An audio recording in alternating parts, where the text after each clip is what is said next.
You know what's strange? You can walk into a room and feel everything. The tension no one's talking about, the sadness hiding behind someone's smile, the fear dressed up as confidence. And everyone told you this was special, didn't they? This ability to see through the surface. But nobody warned you about the cost. Because the more clearly you see, the more alone you become. And that's not poetry. That's the actual price you pay for perception. Most people live in a comfortable fog.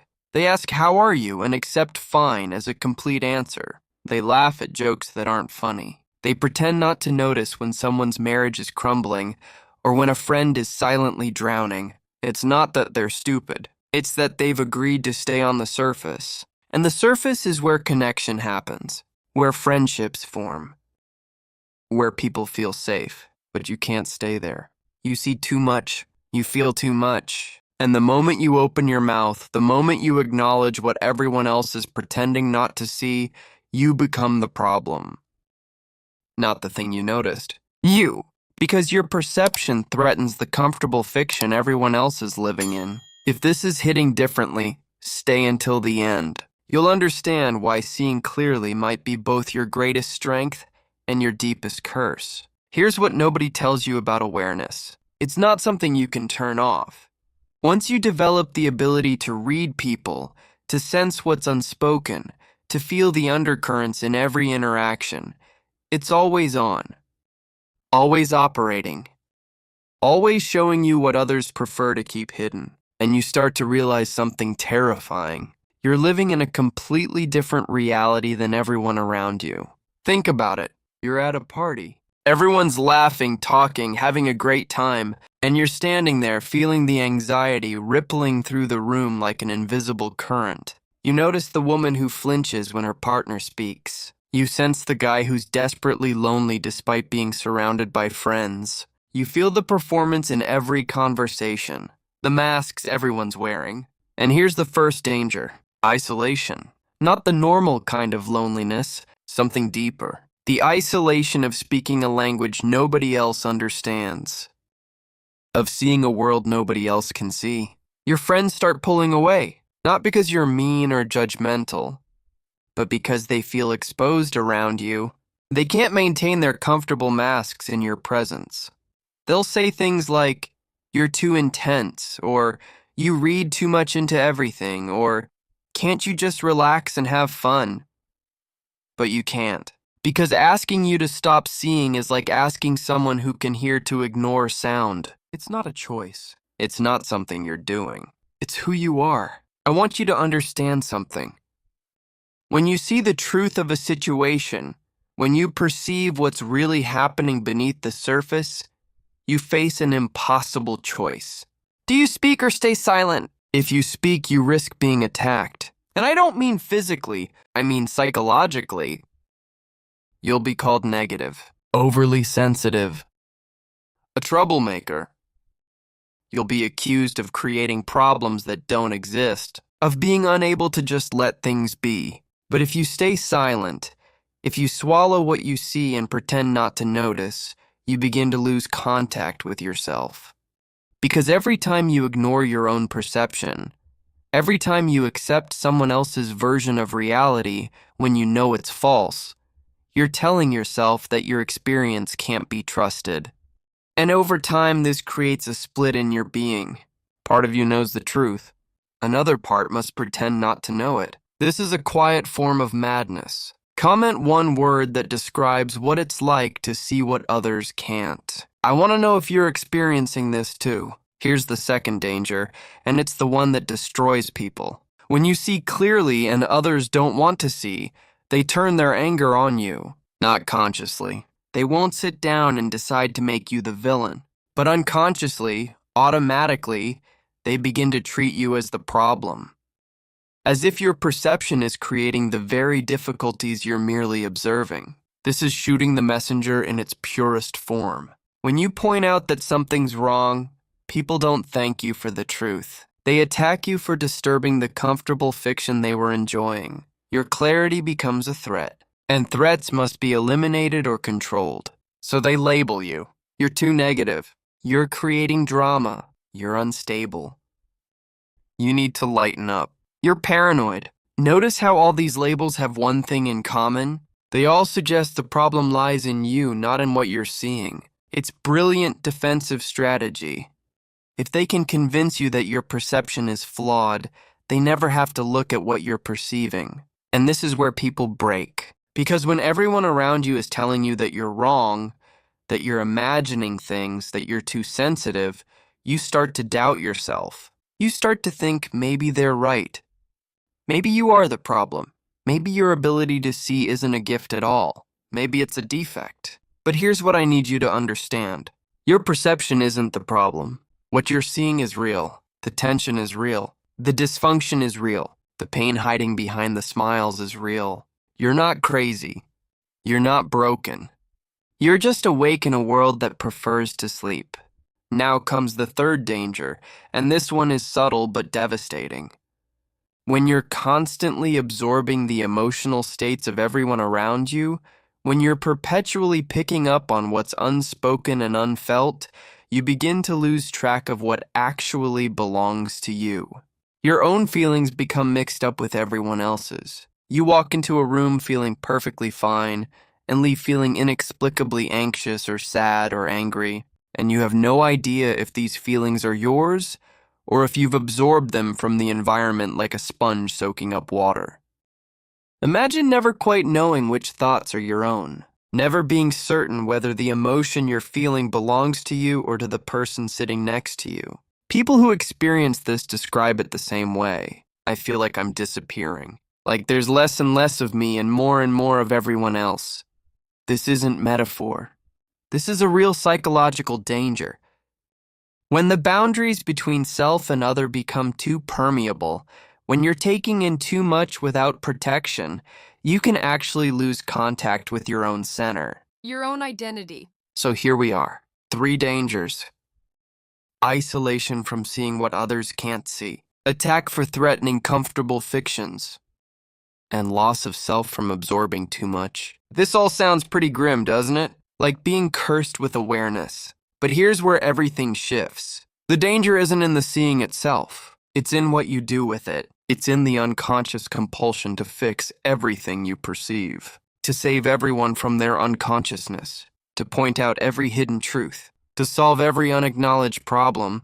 This is where the real trouble begins, because you're taking responsibility for things that aren't yours to fix. Let me give you an image. You're walking by a river and you notice the water is muddy. You can see this clearly. Everyone else passing by doesn't notice or doesn't care. Now you have a choice. You can jump into the river and try to clear it with your hands, stirring it up more in your efforts, exhausting yourself in an impossible task. Or you can simply observe that the water is muddy, make a note that it might be wise to wait before drinking from it, and continue on your way. The water will clear itself when conditions are right. Your frantic stirring won't help. In fact, it'll make things worse. This is the wisdom that must accompany clear seeing. Not everything you perceive requires your intervention. And here's the paradox. Once you stop trying to fix everything you see, once you relax into simply being aware without the compulsion to change or control, something shifts. Your perception often becomes even clearer. And more than that, people begin to feel safer around you. Because you're no longer unconsciously demanding that they see what you see or change to accommodate your awareness. Think about it. When you meet someone who sees you clearly but doesn't need you to be different, who perceives your struggles without trying to rescue you, who understands your fears without requiring you to face them on their schedule, how does that feel? It feels like freedom, like you can finally breathe. This is what clear seeing becomes when it's integrated properly. Not a weapon you use against others' unconsciousness, but a presence you offer through your being. You see them completely, and in that seeing, you allow them to be exactly as they are. This doesn't mean you approve of everything or pretend problems don't exist. It means you've stopped making their unconsciousness your personal project. I want to be very clear. I'm not suggesting you become cold or indifferent. I'm not proposing you stop caring or turn away from genuine suffering. What I'm suggesting is there's a difference between compassionate awareness and compulsive fixing. between seeing clearly and making yourself responsible for what you see. The danger of seeing what others can't lies not in the perception itself, but in what you do with it. If you use it to separate yourself, to feel superior, to justify your isolation, then yes, it becomes dangerous. If you use it to attack others for their blindness, to shame them for not seeing, then yes, it destroys relationships and leaves you alone. But if you can hold your clarity lightly, if you can see without grasping, perceive without controlling, understand without demanding, then your awareness becomes something entirely different. It becomes a space in which others can gradually wake up at their own pace, in their own time, without being forced or pushed or judged. Here's what I've learned watching people with this capacity. The ones who suffer most aren't the ones who see the most. They're the ones who haven't learned to protect themselves while seeing. They absorb everything without filtration. They take on every burden they perceive. They exhaust themselves trying to wake up a world that isn't ready to wake up. The ones who thrive, who manage to use their perception without being destroyed by it, they've learned something crucial. They've learned to be in the world but not of it. They can see clearly without being consumed by what they see. They can perceive deeply without losing themselves in others' experiences. They maintain what you might call conscious distance, not the distance of cold withdrawal, but the distance of healthy boundaries. And how do you learn this? It starts with spending time alone, real time. Not just physical solitude, but psychological solitude. Time where you're not taking in anyone else's emotions or thoughts or problems. Time where you can settle, like that muddy water, until you can see clearly which feelings are actually yours and which ones you've been carrying for others. It continues with learning to trust your perception without being controlled by it.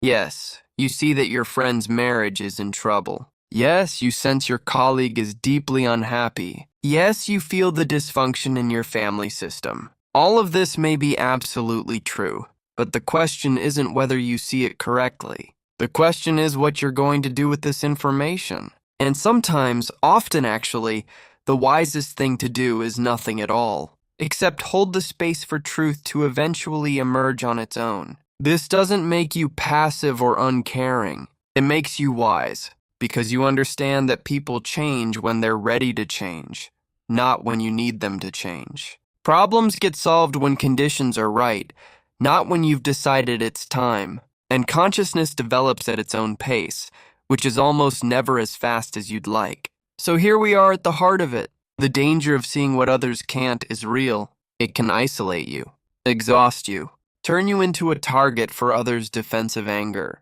and cause you to lose contact with your own center. But it doesn't have to. Not if you learn to carry your awareness consciously. Not if you develop the strength to see without the compulsion to fix. Not if you can remain true to your perception while allowing others to remain true to their own process of waking up. The gift and the curse are the same thing. The question is only whether you'll learn to handle the gift with enough wisdom that it doesn't become a curse. Whether you'll develop the patience and the boundaries and the self-knowledge necessary to be clear without being crushed by your own clarity. And perhaps most importantly, whether you'll find others who can see as you see, because they exist. Other people who live in this odd space of perceiving more than most, of sensing what's hidden, of knowing what's unspoken. When you find these people, when you can finally be fully seen by someone who doesn't need you to be less perceptive to feel comfortable, that's when the danger begins to transform into something beautiful. Because you realize you're not alone after all. You're not crazy. You're not broken. You're simply awake in a world that mostly sleeps. And there are others who are awake too. And together, without force or pressure or urgency, you can hold space for consciousness to gradually spread. Like dawn breaking slowly over a sleeping city, this is the hope within the danger. That your clear seeing, when held wisely, becomes not a burden you carry alone, but a light you offer to others, gently, patiently, allowing them to approach it when they're ready, if they're ever ready. And if they never are, well, that's their right. Your job isn't to wake them up. Your job is simply to remain awake yourself, to keep seeing clearly while learning to live peacefully with what you see. The danger is real, but so is the possibility. The possibility that you'll learn to be conscious without being consumed, that you'll see deeply without drowning in what you perceive, that you'll carry your awareness as a gift rather than a curse. And that is the art of living with eyes wide open in a world that prefers to keep them closed. Maybe the ones who see too much aren't cursed at all. Maybe they're just learning to see without needing to save, to perceive without needing to control, to be awake without demanding that everyone else wake up. And maybe that's not a burden. Maybe that's freedom.